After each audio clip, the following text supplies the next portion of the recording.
Colombia es el país con el conflicto armado más antiguo del mundo. Este tiene más de 50 años y algunas de las razones de su continuidad es la irrupción del narcotráfico, las limitaciones en la participación política, la persistencia del problema agrario, las influencias y presiones del contexto internacional y la fragmentación institucional y territorial del Estado. En Colombia hay más de 6 millones de desplazados internos, de los cuales el 87% es de origen rural. Además, ocupa el segundo lugar en el mundo del país con más desplazamientos internos. El origen del conflicto armado. Los partidos políticos tradicionales como el liberal y el conservador empezaron a implementar la violencia como método para conseguir el poder estatal.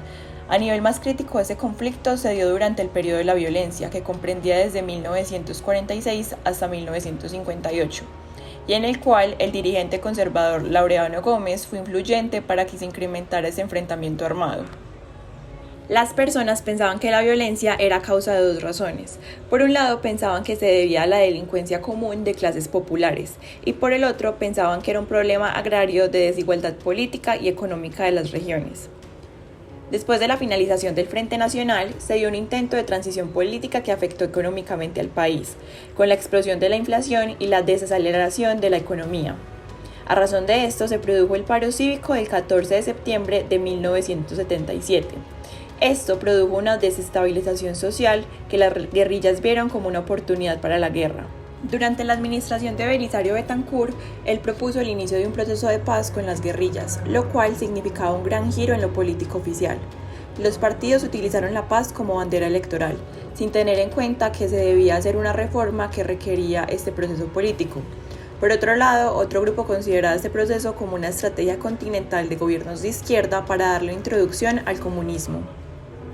La Constitución Política de Colombia, proclamada el 4 de julio de 1991, fue un pacto de paz y una guía para construir una sociedad basada en la convivencia pacífica, el Estado social de derecho, el fortalecimiento de la democracia participativa, las garantías políticas y la vigencia de los derechos humanos. Por otro lado, se presentó la tragedia humanitaria entre 1996 y 2005, en la que los actores armados ejercieron intimidación, agresión, muerte y destierro a la población civil. El gobierno restableció un esquema legal para las autodefensas a través de las Convivir. También se fundaron las Autodefensas Campesinas de Córdoba en 1995, las cuales se posicionaron con un discurso contrainsurgente en territorios cansados por la presión guerrillera.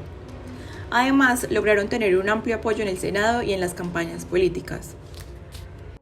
Las guerrillas no se acogieron a la Constitución del 91.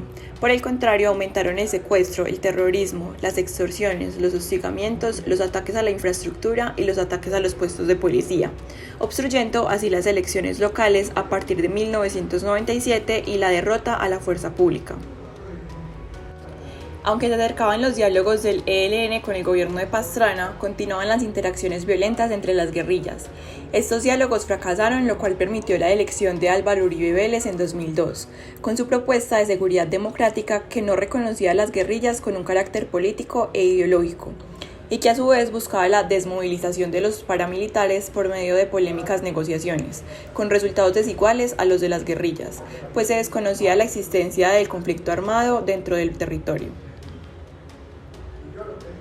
Firma del acuerdo de paz entre el gobierno y las FARC. Este se firmó el 26 de septiembre de 2016 y buscaba silenciar las armas y construir una paz estable y duradera. Frente a este acuerdo, el 50,2% de los votantes votaron por el no, produciendo así una gran incertidumbre en el proceso de paz que se estaba llevando a cabo. A continuación, voy a explicar la historia y el desarrollo de algunos actores del conflicto armado colombiano. Las FARC, conocidas como las Fuerzas Armadas Revolucionarias de Colombia, surgieron de la unión entre la guerrilla campesina y el Partido Comunista en Colombia, y su proceso de creación se puede dividir en 5 momentos. En primer lugar, el de luchas agrarias, donde los sindicatos y ligas campesinas se radicalizaron en algunos sitios. En segundo lugar, el de autodefensas, cuando los movimientos campesinos crearon grupos armados que oscilaban entre liberalismo y comunismo y entre la defensa territorial e incursiones de la guerrilla móvil. En tercer lugar, el de la guerrilla, cuando el ataque del ejército en Villarica causó el desplazamiento de colonos armados hacia las repúblicas independientes bajo la influencia del Partido Comunista. En cuarto lugar, el de la radicalización de la guerrilla, cuando la autodefensa se convirtió en un ejército revolucionario y se creó el Bloque Sur, que en 1966 se rebautizó como FARC, bajo el anuncio de iniciar una guerra prolongada por el poder. Y por último, el de la radicalización de la izquierda, cuando el Partido Comunista fue excluido del sistema político y muchos de sus cuadros urbanos ingresaron a las FARC, y éstas se declararon Ejército Popular al servicio de la Revolución Socialista.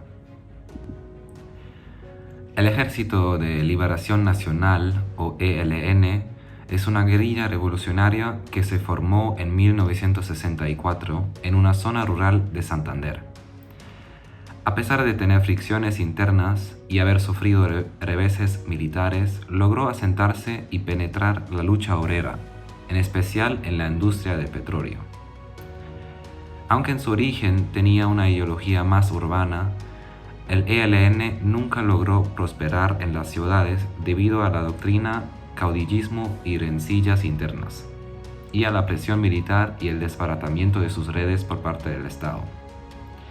Por tanto, la guerrilla siguió siendo campesina y se concentró en las zonas de bonanza como las regiones petroleras y bananeras. El Ejército Popular de Liberación, o EPL, fue creado en 1966 y desmovilizado en 1991. Este grupo guerrillero de línea china logró penetrar el movimiento campesino y tuvo presencia significativa en regiones de Córdoba y Urabá. Los pequeños grupos foquistas o voluntaristas, como el Ejército Revolucionario del Pueblo ERP y el Ejército Revolucionario Guevarista ERG y el remanente del EPL, no han logrado acceder al centro del sistema político y se mantienen marginales. El movimiento 19 de abril es la excepción a esta regla, ya que fue una guerrilla que logró tener cierta influencia en las ciudades. En 1970, un grupo de activistas de la izquierda tradicional y del movimiento populista nacionalista del general Rojas creó el M-19 con el objetivo de recuperar el poder por las armas. A diferencia de otras guerrillas, el M-19 se especializó en golpes de opinión y adquirió cierta imagen de Robin Hood. Sin embargo, dado el control policial sobre las ciudades, el M-19 decidió trasladar su lucha a zonas rurales. A pesar de que su proyecto militar no tuvo éxito, el M-19 logró tener cierta influencia política y se desmovilizó en 1990. En las elecciones siguientes, su lista obtuvo el primer lugar con el 27% de los votos. Pero para entonces el movimiento ya había desaparecido como guerrilla. El término autodefensas se utiliza para referirse a grupos irregulares que luchan contra la guerrilla, mientras que paramilitares sugiere una fuerza de combate paralela a las fuerzas militares y en algún grado de connivencia con agentes del Estado. En Colombia se han dado mezclas de ambos fenómenos. Los antecedentes del paramilitarismo se remontan al siglo XIX y en tiempos más recientes a la Ley del Llano, a los chulavitas y pájaros, de mediados del siglo XX, o a las autodefensas que en la estrategia contrainsurgente de la Guerra Fría tuvieron existencia legal y debatida a partir de 1965. Sin embargo, a comienzos de los 80 surge un paramilitarismo diferente, como extensión de los ejércitos privados que necesariamente tienen las industrias ilegales, como el narcotráfico y el comercio de esmeraldas. Algunos de estos grupos confluyeron en las Autodefensas Unidas de Colombia, AUC, Aunque han adoptado un discurso político de alcance nacional, las autodefensas son respuestas locales a la guerrilla y, al igual que ella, pertenecen al mundo rural. El Estado ha tenido una presencia limitada en las zonas rurales de Colombia, donde surgieron grupos armados ilegales y donde la violencia política y la violencia relacionada con el narcotráfico se han entrelazado a lo largo de los años. La debilidad institucional del Estado ha sido una de las principales causas de la persistencia del conflicto armado colombiano. Durante los años 60 y 70, el Estado intentó abordar el problema de la violencia política en las zonas rurales de Colombia, pero sus esfuerzos fueron limitados y no lograron resolver el problema de raíz. Durante los años 80 y 90, el Estado se enfrentó a un auge del narcotráfico y a una intensificación del conflicto armado, lo que resultó en violaciones graves de los derechos humanos y en la impunidad de los responsables. En la tercera etapa, que se inició en el nuevo siglo, el Estado ha implementado políticas de seguridad democrática y ha negociado acuerdos de paz con grupos armados ilegales como las FARC. Sin embargo, a pesar de los esfuerzos por alcanzar la paz, el conflicto armado colombiano continúa siendo un desafío para la sociedad colombiana y para el gobierno. En conclusión, el Estado ha tenido un papel clave en la gestión del conflicto armado colombiano, pero su presencia y capacidad institucional han sido limitadas en las zonas rurales de Colombia.